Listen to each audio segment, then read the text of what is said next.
আজ আমার বিবাহিত জীবনের 14 বছর শেষ হলো।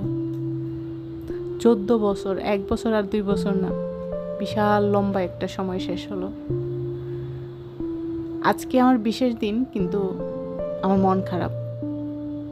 কেন মন খারাপ? অনেক কারণ আছে মন খারাপের, তবে কিছু কিছু প্রশ্ন মাথায় খুব ঘুরে। কোনো বিশেষ মানুষের জন্য না, আল্লাহর জন্য।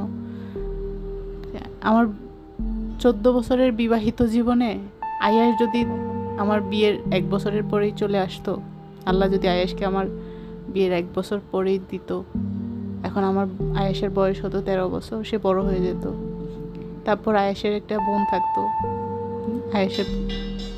আয়াসের 2 বছরের পর একটা বোন দিত আল্লাহ, তাহলে এখন আমার মেয়েটাও বড় হয়ে যেত। একটা মেয়ে পুতুলের খুব শখ আমার, অনেক আগে থেকেই খুব শখ একটা মেয়ে পুতুলের। কি হতো আল্লাহ একটা মেয়ে পুতুল দিলে আমাকে? তার মানে এই না যে আমার আয়াসকে দিত না, আয়াস অবশ্যই থাকতো, আয়াসের পরে একটা মেয়ে পুতুল দিত আল্লাহ আমাকে। এইসব অদ্ভুত চিন্তা মাথায় আসে আর কি। মানুষ বলে না মানুষের জীবনে চাওয়ার কোনো শেষ নেই, আমার অবস্থা হচ্ছে এরকম।